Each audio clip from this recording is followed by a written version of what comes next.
La Cábala es una disciplina y escuela de pensamiento esotérico relacionada con los esenios y el judaísmo jasídico. Hace referencia a una serie de enseñanzas que intentan explicar la relación entre un ser infinito, inmutable, eterno y misterioso denominado Ein Sof y el universo perecedero y finito creado por Dios. En la Cábala se analizan sentidos recónditos de la Torá, que es el texto sagrado de los judíos. La Torá recoge los primeros 5 libros de la Biblia, lo que los cristianos denominan Pentateuco. La Cábala busca definir la naturaleza del universo y del hombre, presentando además diferentes métodos para ayudar a entender estos conceptos y lograr un crecimiento espiritual. La palabra Cábala viene del hebreo Kabbalah y significa recepción. Esta noche, para tratar la relación entre la Cábala y la psicología, traemos a todo un experto en esta materia, el doctor Mario Javier Sabán. Mario Javier Sabán nació en Buenos Aires, en el seno de una familia sefardí, descendiente de los judíos expulsados de España en 1492. Aunque se licenció en Derecho, su vocación siempre fue la investigación. Durante más de 30 años ha profundizado en el estudio de la historia y el pensamiento judío. Hace 15 años dirigió sus investigaciones hacia la Cábala.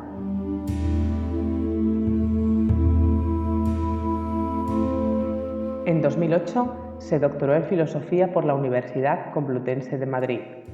En 2012 se doctoró en Antropología por la Universidad Ramón y Virgili de Tarragona.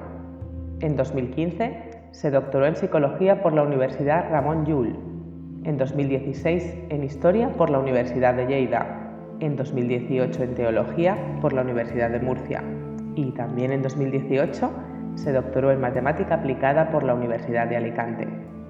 Estos 6 doctorados reflejan una vida volcada al estudio y la investigación, especializándose en la aplicación práctica de la Cábala, llevándola a la psicología y al desarrollo personal y espiritual del ser humano. La vida de Mario Javier Sabán no se entendería sin su otra gran vocación, la enseñanza. Es un gran divulgador y comunicador que comparte sus conocimientos a través de cursos, conferencias y libros. Teniendo ya 14 libros publicados hasta el momento, 3 de ellos dedicados a sus investigaciones sobre la Cábala. Relacionado con el tema de hoy, recomendamos el libro titulado La Cábala, la psicología del misticismo judío.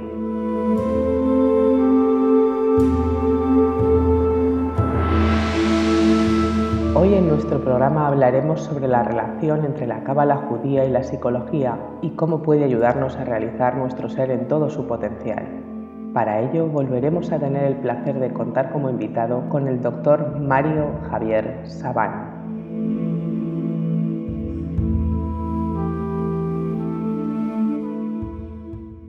Buenas noches, ¿cómo estáis? ¿Todos bien? Muy bien, Mario. Mira, el tema es el siguiente. En verdad, la Cábala tiene muchísimos siglos como una sabiduría holística, como una sabiduría integral. Y entonces, claro, nosotros tenemos una especie de errónea percepción a partir del siglo XVIII, sobre todo XVII, XVIII, cuando empezó la especialización de las disciplinas. Es decir, que en realidad en la Edad Media había una persona sabia, que en realidad el sabio estudiaba astronomía, astrología, matemática, filosofía, no era de profesión filósofo, ni era de profesión psicólogo, ni era de profesión astrónomo. Hoy el problema que tenemos es que en realidad ya automáticamente pensamos en una persona, bueno, ¿usted qué hace? Bueno, soy psicólogo, o soy filósofo, o soy antropólogo, ¿no? Entonces, lo primero que hay que decirle a todos los oyentes es que es muy confuso explicar en un paradigma tan antiguo como es la Cábala que un sabio abarcaba todas las disciplinas. Es verdad que con la especialización es muy difícil hoy ser todo, digamos, ser odontólogo, ser mecánico del auto. Hoy es muy difícil, pero en la Edad Media y en la Edad Antigua el sabio lo abarcaba todo. Así que podríamos decir que estaba unida la psicología, la filosofía, la teología. No había libros de disciplinas diferentes. Dicho esto, la Cábala, de alguna forma, siendo una sabiduría antigua, tiene muchísimas aplicaciones en todas las áreas, porque en realidad, ya te vuelvo a repetir, los sabios medievales y de la antigüedad abarcaban todas las áreas. En consecuencia, yo muchas veces digo que en realidad lo que me permite la Cábala es incursionar en las disciplinas casi todas de raíz. Entonces no queda la psicología como fuera, porque de hecho cuando Abraham Abulafia en el siglo XIII plantea lo que se llama la cábala extática, en realidad él no dice cábala extática. Cábala extática es un término que nació con el investigador Moshe Idel, ahora en el siglo XX, ¿no? Por sus investigaciones en la Universidad Hebrea de Jerusalén. Cábala extática o cábala profética implica que la persona tiene que salvarse a sí misma a partir de una serie de meditaciones y de un autoconocimiento personal. Abraham Abulafia esto lo plantea en el siglo XIII, el autoconocimiento personal. Ahora nosotros lo vemos como algo muy habitual, libros de autoayuda, psicología, de Freud para aquí, pero en el siglo XIII era realmente muy extraño este planteo. Por otra parte, Abraham Abulafia tenía muy pocos alumnos. Él dice que en Barcelona tenía 4 y uno solamente le entendía. Así que imagínate lo que era en la Edad Media ese conocimiento, un conocimiento totalmente cerrado, totalmente oculto. Así que podemos decir que con la cábala profética o extática, que no era la cábala habitual del siglo XIII, porque la cábala habitual del siglo XIII es la que nosotros denominamos como cábala teosófica, es decir, la comprensión del universo, la astronomía, la astrología. Por lo tanto, él plantea algo muy novedoso, muy importante, que es el autoconocimiento personal, a tal punto que Abraham Abulafia va a decir, el Mesías está en tu interior, cada uno de nosotros es el Mesías. Claro, es una idea totalmente revolucionaria para un pueblo que esperaba a su Mesías. Es decir, en el fondo desactivaba la idea de que un Mesías exterior te venía a salvar, sino que en realidad te tenías que salvar tú por tu autoconocimiento personal. A partir de Abulafia vienen sus discípulos, Yosef de Jicatilla, Medinacheli, va avanzando. El hasidismo ya en Rusia y en Ucrania ya va más todavía al yo, todavía antropocéntrico, y claro, tenemos muchísima cantidad luego de antecedentes de una cábala aplicada a la psicología, fundamentalmente con la herramienta del árbol de la vida, ¿no? Es decir, el árbol de la vida es una estructura de 10 dimensiones en los que los cabalistas entendían que nació el universo con esas 10 dimensiones. Es curioso porque la teoría de las cuerdas implica que en el infinito hay 10 variables de energía infinita, y de eso hablaban los cabalistas ya, y en consecuencia esas 10 dimensiones bajaban y se iban contrayendo en diversos universos, y esos universos llegaban hasta el universo de la psique, el universo psicológico nuestro, y por lo tanto nosotros nos componemos de 10 dimensiones. Para la cábala no tenemos doble personalidad, tenemos 10 personalidades. Así que imagínate lo que es poner en equilibrio a 10 personas dentro de uno, ¿no? Como una especie de parlamento. Pues claro. Le da un método a la psicología que desde Wilber y un poco más atrás se llama la psicología transpersonal o holística, la que no solamente toma la conducta, la que no solamente toma lo cognitivo, es decir, lo que hace es ampliar la psicología pero darle un método. Por lo tanto, supera a la psicología, digamos, Jung abre la puerta a una psicología trascendente conectada con la espiritualidad, queda clarísimo que lo hace Jung en la psicología moderna, pero luego Maslow y después todo el humanismo va llegando a una psicología transpersonal que da, de alguna forma, el final es toda la estructura de la psique, toda la comprensión de la psique. ¿Qué sentido tiene si no tiene sentido la vida de una persona, si no tiene sentido el alma de una persona?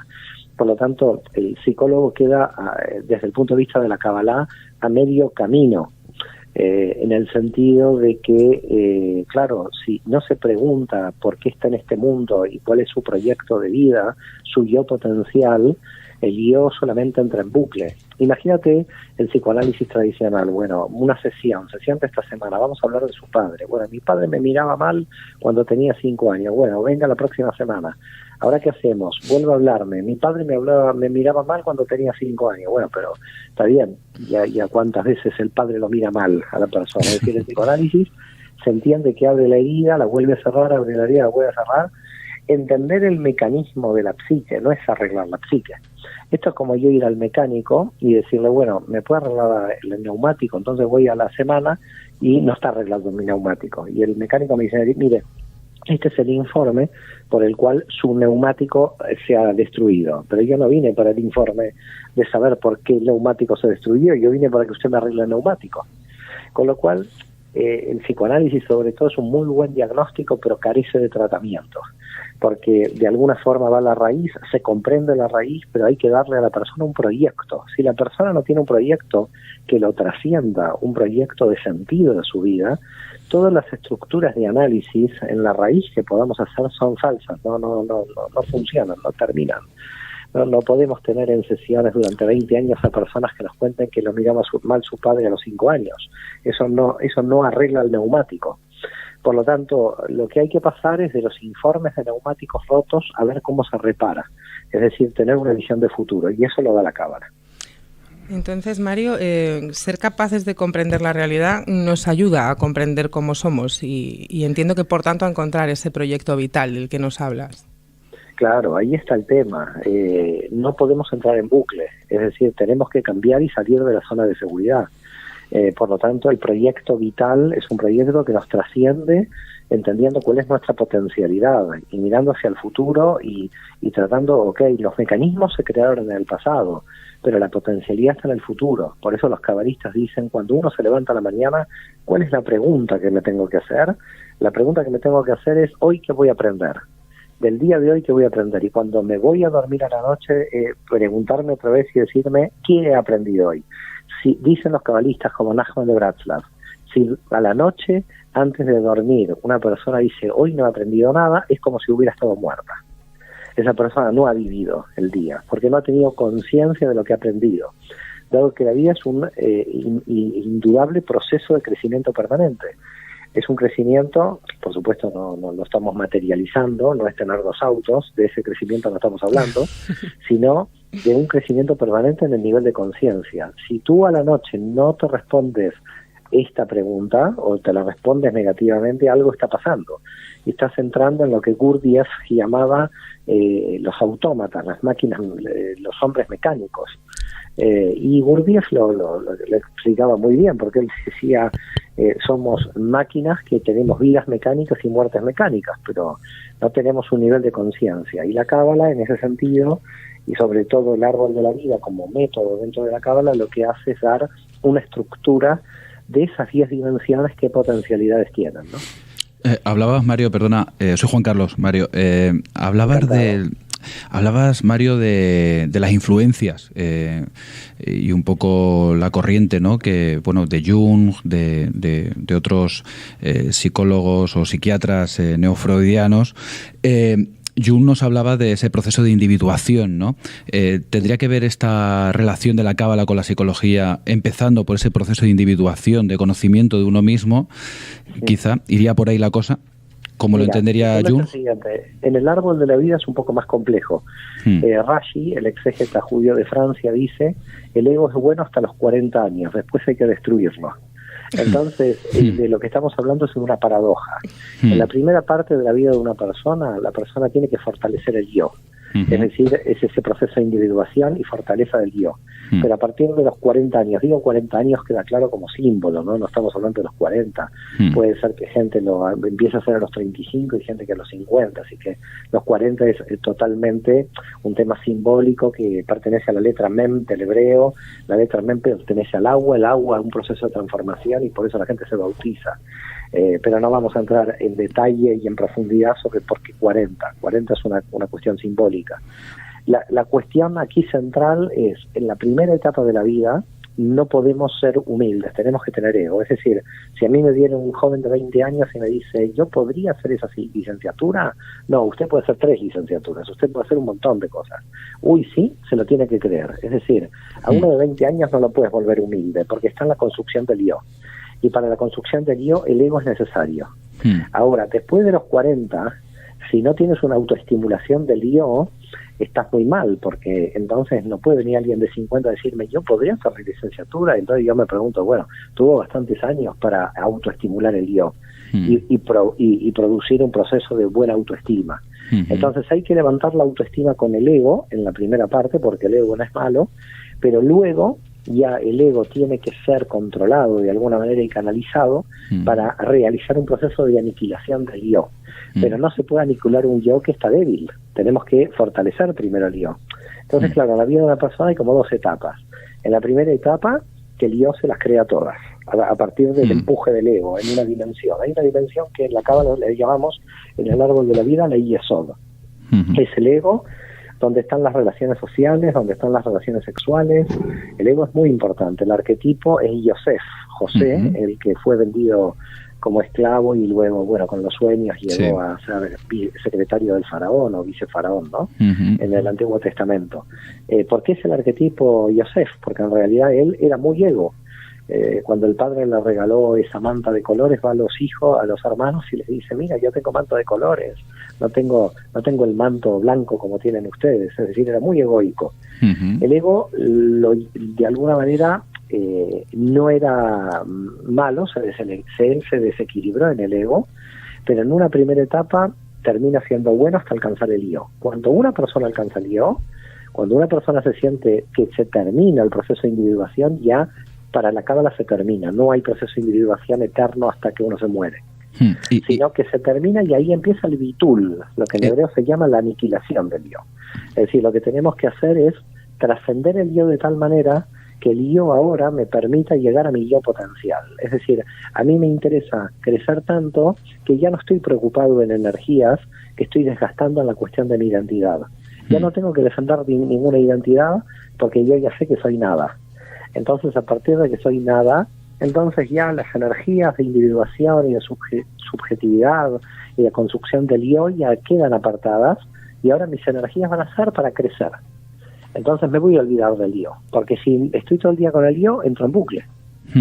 Sí. Sí, que de alguna manera cumpliría una función ese yo y llegado un momento, pues hay un proceso de disolución, ¿no? Del yo, ¿no? Además te das cuenta lo lamentable que son muchas vidas que como no tienen un proyecto personal, el proyecto termina siendo su propio ego. Hay gente que necesita todo el tiempo medallas, todo el tiempo honores. Hay gente que cuando las ves te da un poco de lástima, porque en realidad te das cuenta que no hay un proyecto, sino que el único proyecto que les quedó es la inflación de su propio ego. En consecuencia es como medio, no sé, bueno, se lo ve claramente en Occidente, hay mucho de todo esto, ¿no? Y los 40 años has dicho que es algo simbólico, no tendría nada que ver. Te lo digo porque como tengo 40 años, digo, no sé, a lo mejor me tengo que diluir a partir de ahora.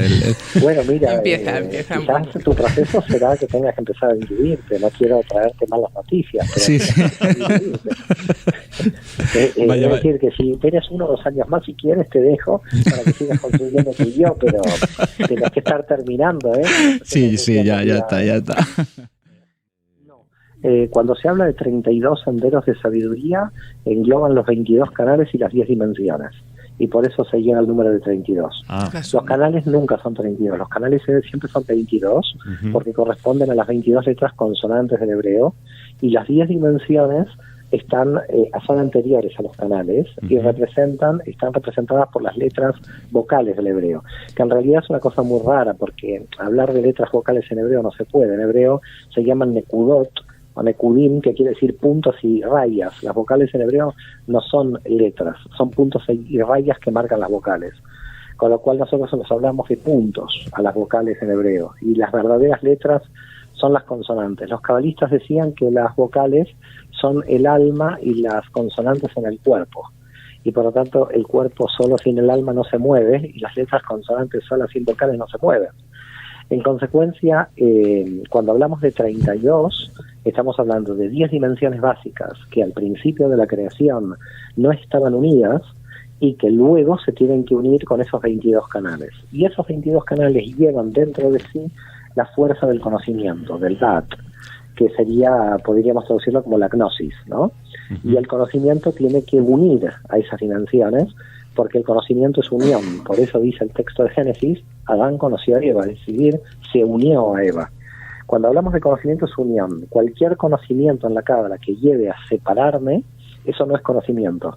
que sí es un conocimiento negativo, no se puede separar. Un conocimiento que lleva un conflicto a la separación de hermanos implica que no hay conocimiento ahí. El conocimiento tiene que ser siempre para la unión. Cuando hay unión, hay verdadero conocimiento, y esa es la función de los 22 senderos. Mira, el tema es el siguiente: la ansiedad te pone en un estado de infierno, para llamarlo de alguna manera. Es decir, la ansiedad es una especie de estado infernal de la persona para conceptualizarlo, ¿no? Y hay, para salir de la ansiedad, la persona lo que quiere es llegar al paraíso, estar tranquila, sentirse bien con sí misma y sobre todo estar tranquila y superar la ansiedad. ¿Qué es lo que hace una pastilla? Una pastilla no está mal, te saca del infierno pero te envía al limbo. Es decir, la persona que está empastillada está en el limbo porque no sabe bien dónde está en una situación como... Entonces, si no se cambia la percepción, que en general es lineal, por eso el problema que tenemos en la Binah, en lo que se llama el orden racional de la mente, es que la mente cree que puede solucionarlo todo. Con la concepción cognitiva de la mente no se puede solucionar, porque la mente es una encerrona, va de A a B. La mente puede no ver sentido en la vida, porque la mente en sí misma organiza la vida. Entonces, la mente es la que organiza la cama, la que organiza el traje, la que organiza tu vida, pero la organización no tiene nada que ver con el sentido. Entonces, tú puedes tener una vida muy organizada, pero estar muy ansioso. La ansiedad, ¿por qué se produce? Porque la persona no tiene un proyecto ni sentido de la vida. Es decir, hace bien la cama, tiene un buen traje, tiene un buen auto, tiene una buena familia, tiene una buena pareja, todo está muy bien, pero la persona se siente vacía porque no tiene un proyecto. En consecuencia, el ansioso es una situación muy rara, porque su ansiedad no se relaciona con nada negativo de su vida. Y la gente esto le desespera más y aumenta la ansiedad. En el sentido de que el ansioso se siente perdido porque no encuentra ninguna causa por la cual está. Entonces es realmente algo todavía muy negativo en este sentido, porque realmente no hay causa. Es más, Freud en un trabajo de 1923 de la melancolía, hablaba de que había muchas personas que sintiéndose vacías entraban en la melancolía. Y él decía, la melancolía es una tristeza que no tiene objeto, porque es como un objeto perdido, pero que no hay objeto. Yo te digo que sí hay objeto, y a Freud le podemos contestar un siglo después que hemos encontrado el objeto perdido, que es que no tiene sentido su vida. Claro. Por eso luego Viktor Frankl y la logoterapia llegan a entender esto. Es decir, Viktor Frankl, el sobreviviente de los campos de exterminio, dijo, en los campos de exterminio la gente no tenía ganas de sexo, tenía ganas de sobrevivir con un proyecto. Claro. Con lo cual la condición básica del ser humano es el sentido, no es la pulsión sexual. Claro, no, es que justamente está ahí, la construcción del guión, la primera etapa, te tiene que hacer un guión fuerte para que el sentido de la vida se termine de cumplir. El sentido de la vida, esto es el pez que se muerde la cola. El sentido de la vida no se conoce si no hay primero un autoconocimiento personal muy fuerte. Ese autoconocimiento personal va a un nivel muy alto, que no tiene que ver con la mente, sino con el alma. Por eso en la Cábala entendemos las regresiones a vidas pasadas, porque el alma tiene una historia mucho más antigua que la mente en sí misma. Entonces, claro, aquí entramos en otro tema, que es el alma, qué niveles tiene el alma, y esto también se estudia en Cábala. Hola. Hola, Mario. Bueno, ¿cómo estás? Te queríamos preguntar, ¿la mente es nuestra frontera o son las percepciones, los juicios y el sistema de pensamiento lo que nos está limitando? Mira, el tema con respecto a las fronteras tiene que ver justamente con la naturaleza del alma de la que iba a hablar. Y si uno entiende la naturaleza del alma, ve cuáles son las fronteras en cada nivel. Para la Cábala, el alma tiene 5 niveles. El primer nivel es el nefesh, el alma corporal, el alma material, es decir, nuestro cuerpo. Luego tenemos otro nivel que es lo que se llama ruach, que está traducido como viento o espíritu, el alma emocional. Las emociones son más expansivas que la materia. Luego tenemos un nivel que es la neshama, que es donde decimos que es el alma a nivel mental. Y el alma a nivel mental también tiene sus límites. Pero hay 2 niveles que los cabalistas se llaman or makif. Or quiere decir en hebreo luz, makif envolvente. Luz envolvente implica que tenemos energías que nos pertenecen pero fuera del cuerpo, fuera de la mente. Es como que en realidad el potencial del yo de la persona está, pero no lo puede ver. A ver si se entiende este concepto. Lo que tú vas a pensar mañana, ese pensamiento que vas a pensar mañana, ese pensamiento nuevo que te aparece en tu mente mañana, en realidad para la Cábala ya está aquí ahora. Solamente que la diferencia es que si tú podrías ampliar el cli de recepción, podrías ampliar tu mente a nivel de Neshama, el Or Makif, la luz envolvente, entra y podría entrar hoy. No depende de la luz, porque la luz implica una información más allá del yo en todo momento, y por lo tanto la mente en realidad desde el punto de vista de la Cábala tiene límite y no tiene límite. ¿Qué quiere decir tiene límite y no tiene límite? Hay una parte de la mente que es lo que llamamos la Binah, que es la mente en el orden espacio-temporal, muy limitada por la cultura, por la familia, por la religión, por el espacio y por el tiempo. Esa mente está muy distorsionada por el espacio y por el tiempo. Esa mente, si tú le preguntas a una persona cuánto pesa, la persona te va a decir cuánto pesa. Si yo a ti te pregunto cuánto pesas, la persona te va a decir cuánto pesa. Pero hay otro nivel, que es el nivel de la eternidad, donde ya se escapa de las variables del tiempo y el espacio. Entonces, el nivel de la Jochma, el nivel de la sabiduría, si a un sabio tú le preguntas cuánto pesa, dices, bueno, yo peso según la gravedad de la Tierra, porque si voy a la Luna peso otra cosa. Así que en realidad no peso nunca nada, peso en función de la fuerza de gravedad del objeto en que me encuentro. Eso es la sabiduría.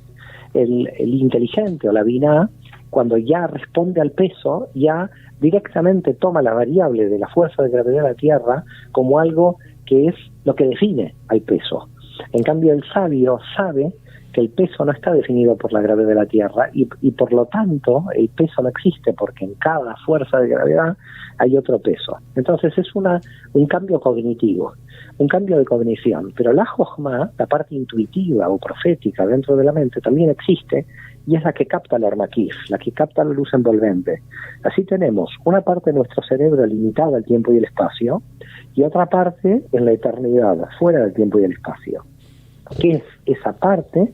La que captaría los niveles de Hayá y Ejidá, como se dice en hebreo, que son la luz envolvente que nos llega, la energía del potencial. Entonces, claro, es una paradoja tratar de responder esta pregunta, porque ¿tenemos fronteras? Sí, pero tenemos fronteras transitorias, es decir, fronteras que se mueven. Entonces, responder esta pregunta, no sé si puedes ver cuál es la paradoja. Sí. ¿Hay fronteras? Sí, pero estas fronteras se están moviendo en todo momento. Y quien mueve las fronteras soy yo si quiero ampliar mi estado de conciencia. Lo que sucede, y aquí está el punto, es que cuando tú mueves las fronteras de la mente, también estás moviendo tu definición de tu identidad. Con lo cual es ahí donde la gente tiene miedo. Claro. Porque la gente tiene miedo de cambiar su identidad. Cuando la gente viene a mis cursos de Cábala y dicen vengo a crecer, no sabe que en realidad viene a cambiar directamente, porque todo crecimiento implica un cambio. Claro. Por lo tanto, a la cuestión, ¿cuál es? La cuestión es, las fronteras son móviles, pero la gente no quiere mover las fronteras, porque la gente se asienta en zonas de seguridad. Una pregunta, Mario. Como paciente, como paciente o como cliente, como dirían, como se dice en la psicología de corte humanista, para alguien que está interesado en pasar consulta de esta psicología relacionada con la Cábala, ¿cómo sería el proceso realmente? ¿Consta de una entrevista? ¿Cómo sería el análisis? Mira, el análisis es muy simple. En general, a mi modo de ver, en 3 o 4 sesiones, la persona, por la experiencia personal que yo tengo, cambia de percepción. Es decir, le tienes que mostrar una perspectiva siempre totalmente diferente de esa jochma, de esa sabiduría que la persona no tiene. Es como, en realidad, superar el análisis psicológico por un análisis de tipo filosófico. A mí no me gusta tampoco decir análisis filosófico, porque yo creo que el análisis en realidad es místico. Es decir, supera inclusive la filosofía, que para mí queda corta en este análisis. Las sesiones en general son de 1 hora, hora y media. La primera siempre es muy larga, a veces es de 1 hora y media, 2 horas, pero lo que en realidad se ve no es revisar hacia atrás. Si la persona quiere ir a revisar hacia atrás, puede ir a un psicoanalista tan tranquila y que la tenga toda la semana revisando para atrás. Y se sienta al diván. El tema no es ese. El tema no es ese, porque el tema es mirar para adelante y sacar el potencial. Por eso digo que tiene más que ver con el coaching y tiene que ver con estructuras de futuro. No es que no se revise el pasado. Por supuesto, en una primera sesión me va a contar cómo fue la madre, cómo fue el padre, qué es la familia. En una primera sesión tengo que tener datos históricos del pasado de la persona. Pero eso casi muere en la primera sesión. En la segunda sesión empezamos cuál es su proyecto de vida. ¿Para qué vino el alma a este mundo? ¿Por qué? ¿Cuál es el sentido por el cual usted se levanta a la mañana? ¿Cuál es el deseo de lo que quiere hacer hoy? No si su papá lo trató mal a los 10 años. Eso pasó a los 10 años, no lo va a cambiar nunca, a su papá tampoco, y eso tampoco. Es decir, entonces lo que tenemos que ver es cuál es su deseo futuro, cuál es el potencial. Hacia ahí hay que mirar. El problema de la ansiedad, te vuelvo a reiterar, es que la gente no tiene proyecto de futuro, no tiene proyecto de vida. Y el proyecto de vida es lo que te hace levantar a la mañana. Es decir, la gente, ¿por qué se levanta a la mañana? Si no tenemos un deseo que cumplir a la mañana. Por eso en la Cábala decimos, la felicidad se engarza, se enclava, se engancha en la insatisfacción, no en la satisfacción. La gente dice, uy, yo querría ser feliz y ganar la lotería. Yo le digo, usted va a ganar la lotería, va a ser peor, va a ser más infeliz, porque no va a saber qué hacer con eso. O lo va a dilapidar en un año, se va a volver loco. Entonces, la cuestión es que si tú a la mañana no tienes un proyecto por el cual vivir feliz, y aquí está, Luzzatto decía, el gran cabalista italiano del siglo XVIII, el hombre nació para ser feliz. Entonces, la cuestión empieza con la gran pregunta, ¿usted es feliz?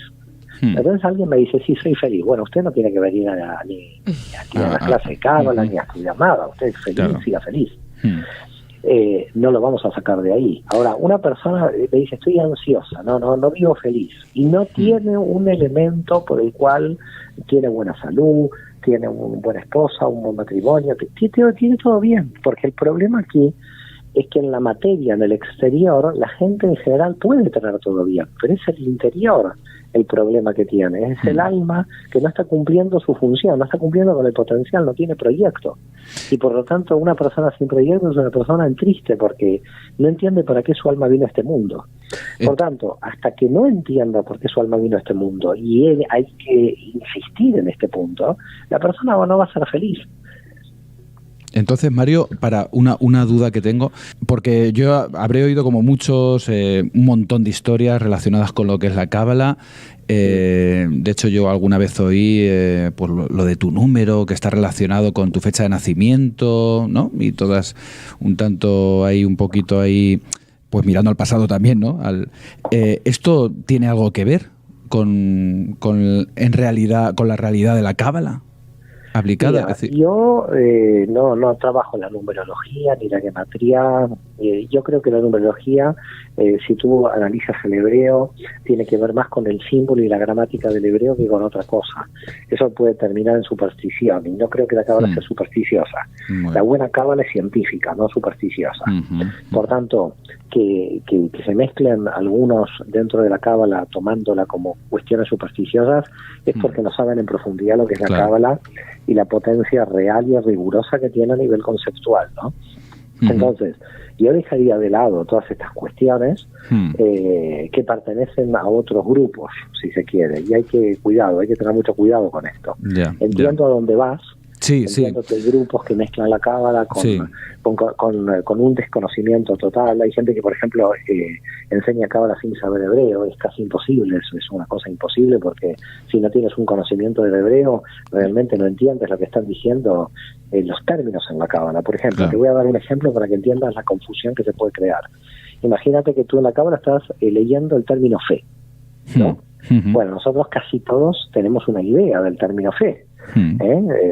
Sobre todo casi relacionada con una fe de tipo religioso. Bueno, en realidad la palabra en hebreo con la cual se tradujo fe no es fe, es emuná, y emuná quiere decir confianza, así que ya no es fe, es confianza. Y la palabra emuná viene de imun, que quiere decir entrenamiento. Entonces, ¿quién tiene confianza? El que se entrena. Es algo totalmente diferente a lo que nosotros creemos que es fe, que es tengo fe como algo teórico, pero que no pertenece a la realidad práctica, que es un entrenamiento. Así que no hay nada más práctico que el término fe en cábala, porque es confianza en el entrenamiento. Entonces, claro, una persona que desconoce la raíz del hebreo puede cometer una interpretación errónea del término que está utilizando. Y lamentablemente se hacen cosas increíbles. Se toman las numerologías de nombres en castellano, cuando los nombres habría que traducirlos al hebreo. Entonces el número en hebreo sale diferente del de castellano. Bueno, hay una serie de tergiversaciones por falta de estudio. Pero bueno, Yo creo que esto que pasa en la Cábala pasa en casi todas hoy las disciplinas en el siglo XXI. Mucha gente que con un curso de coach se pone a dar clases. Los psicólogos sabemos mucho, ¿no? Que con un fin de semana parece que es más que todos los años que hemos podido llevar de estudio, ¿no? De una carrera, ¿no? Que hoy yo no creo que esto lo atribuya solamente al tema de la Cábala. Hoy está pasando, ¿no? En todo. Alguien hace un curso de una semana de odontología y se pone como odontólogo ya. Es decir, hay que tener mucho cuidado. Esto no pasa en la Cábala. Está habiendo una precariedad y una falta de conocimientos profundos en todas las áreas. Y esto yo creo que es peligroso. Sí. Las últimas palabras de Rabbi Shimon Bar Yochai de Madrid dice a los alumnos que estaban reunidos con él ya estaba muriendo, y dice: ay de mí si lo revelo, porque no sé si lo entenderán. Ay de mí si no lo revelo, porque morirá conmigo. Ya. Claro. Haga lo que haga, como eso me recuerda, Mario, al último programa que hicimos de Sócrates, que le preguntaba uno de los alumnos a Sócrates: maestro, ¿me caso o no me caso? Y le dice Sócrates: da igual, porque hagas lo que hagas te vas a arrepentir, ¿no? Así que haz lo que quieras. Por eso, pero parece que todos los sabios van por ahí, ¿no? Porque Jesús a la cruz dice: no saben lo que hacen. Sí. Es decir, que parece que con todos los años se nos escapa algo, quedamos como fuera de juego, ¿no? Entonces, Mario, podríamos deducir con todo esto un poco que quien encuentra la luz, quien pone luz en su vida, es quien triunfa sobre su propia oscuridad, o cómo lo veríamos. Quien pone luz en su vida ilumina su oscuridad, no triunfa contra. Es decir, en realidad la oscuridad también da luz. Por eso los católicos fueron muy inteligentes en ponerle a Satán Lucifer, porque en realidad sabían perfectamente que era un dador de luz. Satán no es malo, ni la oscuridad tiene que ser combatida, tiene que ser integrada e iluminada. Por eso nosotros tenemos luz, y a la oscuridad la llevamos luz oscura. Claro. Pero también es luz. Qué bonito. Claro. Es junguiano también, ¿no? Como que se necesita de ese equilibrio, con lo que decía Jesús también, ¿no?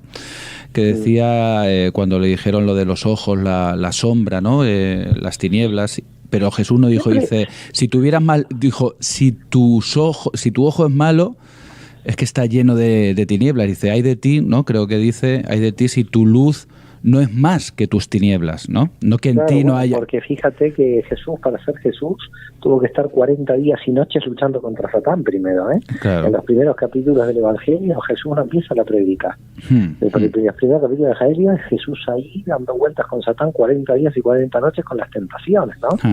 Pero ¿por qué? Porque alguien que está iluminado tiene que integrar primero la luz oscura, tiene que integrar la oscuridad. Y por ese motivo, hasta que no integras la oscuridad, no eres feliz. Porque la oscuridad no hay que tenerle miedo. Claro. La gente le tiene miedo, claro. ¿Cómo no le vas a tener miedo si no la haces tuya? Parece ser que es un poseso, que es de otro. Sería como lo que nos decía Carl Gustav Jung, ¿no? De integrar la sombra, ¿no? De aceptarla, de tenerla en cuenta de que es algo que forma parte de nuestra vida, ¿no? Y de nuestro ser. Carl Gustav Jung, cuya madre era teósofa del movimiento de Blavatsky, y cuya Blavatsky estudió Cábala. También, fíjate. Así que fíjate dónde viene el señor Jung, cuidado. Sí. Hay que hacer la genealogía de la familia también, de quien una estudia. Cuidado, quién era la madre de Jung, era una devota de Blavatsky. Madre mía, sí, no lo sabía, lo desconocía. Sí, por la duda te lo digo, para que sepas de dónde viene Jung. Sí. El padre era protestante. El pequeño Jung tenía ahí los libros de Blavatsky con la madre, lo cunaba la madre con Isis sin velo.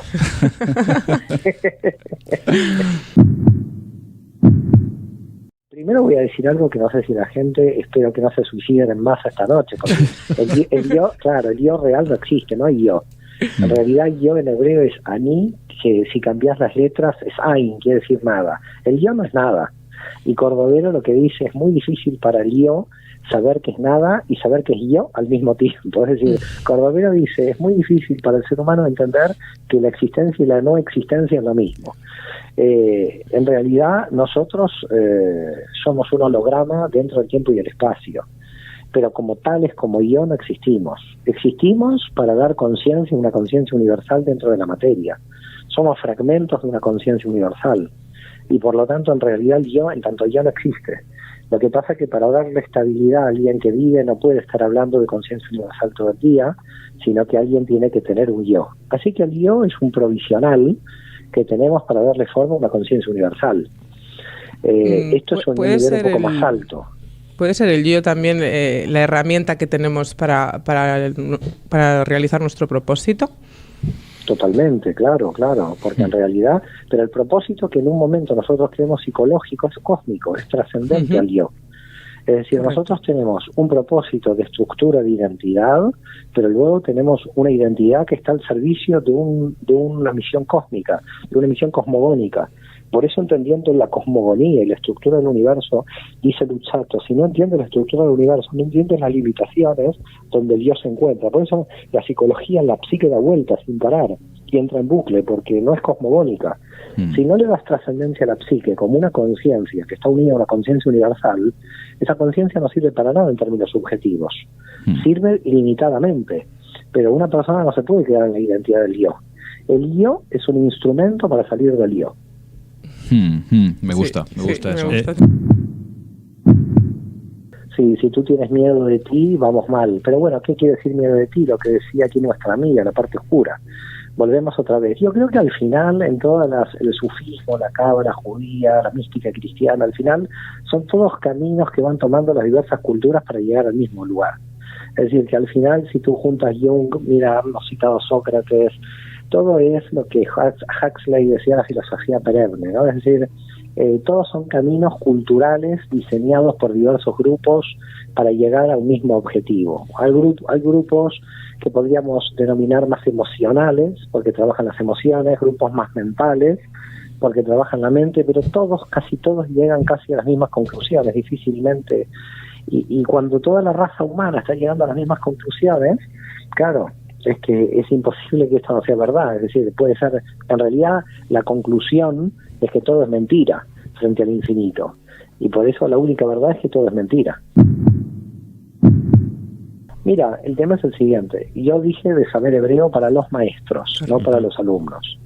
Es decir, los alumnos pueden hacer 3 o 4 años de cábala sin un conocimiento del hebreo. Ya si quieren hacer 5º o 6º año, es decir, profundizar mucho más, bueno, quizás ya necesiten el hebreo, pero hay muchos libros en francés, en inglés, en castellano, ahora cada vez se está dedicando más en libros traducidos, digamos, y con buenas traducciones. Así que yo te digo, hay alumnos míos en Barcelona que ya tienen 4 años, no saben hebreo y han avanzado mucho. Es verdad que algunos ya que quieren avanzar más ya tienen que dar ese paso, pero en los primeros años no. En los primeros años no. En los primeros años no es necesario, y te vuelvo a reiterar, se está publicando mucho, se está traduciendo mucho en todos los idiomas. Lo que pasa es que es verdad que los cabalistas escribieron muchísimo. Había 2 tendencias entre los cabalistas. Algunos que decían que no tenía sentido escribir, como Isaac Luria, porque era tanta la cantidad de información que nunca se podría escribir. Y gente como Abulafia o como Jaime Vital o como Rodovero, que hicieron todos los intentos posibles para escribir. Porque en realidad lo que hace la cábala, la mística, es negar lo que decía Wittgenstein, ¿no? Es decir, de lo que no se puede hablar hay que callar, no hay que escribir. No, de lo que no se puede hablar hay que hablar.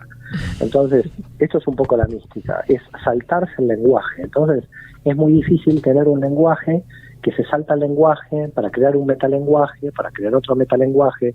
Entonces es una especie de metalenguaje al infinito, porque siempre tú puedes cruzar la frontera, cruzar el límite, para llamarlo de alguna manera, del lenguaje. Y además, desde un punto de vista del sentido común, ¿no? Si tú ves la realidad, ¿cómo la realidad va a entrar en los vocablos del diccionario de tu lengua, de tu lenguaje? La realidad es totalmente compleja, totalmente infinita con respecto al lenguaje. El lenguaje es muy limitado.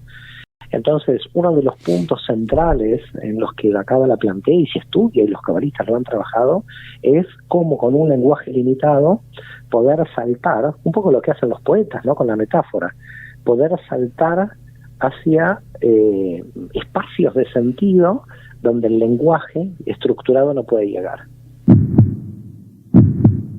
Sí, hay cursos que se pueden descargar en online, y hay algunos online presenciales también, así que el que quiera, con muchísimo gusto. Y para conectar contigo... Si hay ciudades de las que me escriben fuera de Barcelona, ya hay maestros de cábala bastante preparados a los que yo puedo recomendar, y también recomendar bibliografía en castellano para aquellos que se quieran iniciar, ¿no? Y esto es muy importante, la lectura es de un buen avance, el lector tiene un poco más de ventaja, pero no necesariamente. Hay gente que espiritualmente está muy avanzada y es poco lectora, y hay gente que lee mucho y entra en bucle. A veces el alma humana es muy rara.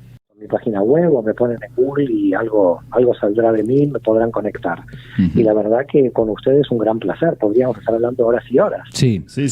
Un placer muy grande para todos, para los que nos oyen, muchas bendiciones, mucha luz, y que todos podamos encontrar el sentido de nuestra alma para vivir felices. Muchísimas gracias, en serio, muchas gracias a vosotros. Muchísimas gracias, Mario. Gracias a ti, Mario. Un abrazo. Un abrazo fuerte, gracias. Un abrazo, Gracias. Mario. Shalom. Shalom, shalom. Bueno, pues nada, Mario. Ha colgado, sí. Ha colgado. Bueno, pues yo creo que muy interesante lo que se ha hablado, ¿no? La verdad que un mundo, pero que como decía antes, ¿no? Que estábamos comentando que da mucho a la superstición, ¿no? Porque yo tenía unos conceptos, la verdad que bastante raros, ¿no? Sobre lo que era la cábala, ¿no? De hecho, como decía antes, me habían hace poquito, ahora como un año por ahí, metido un poquito, y que sí, que tu fecha de nacimiento, la numerología, ¿no? Creemos entender que la cábala es eso, numerología, ¿no? Yo creo que se ha derribado totalmente, ¿no? Sí, claro. Ese concepto Mario, de cábala, ¿no? Mario. Buenas noches, que descanséis. Buenas noches. Hasta el próximo programa. Hasta el próximo.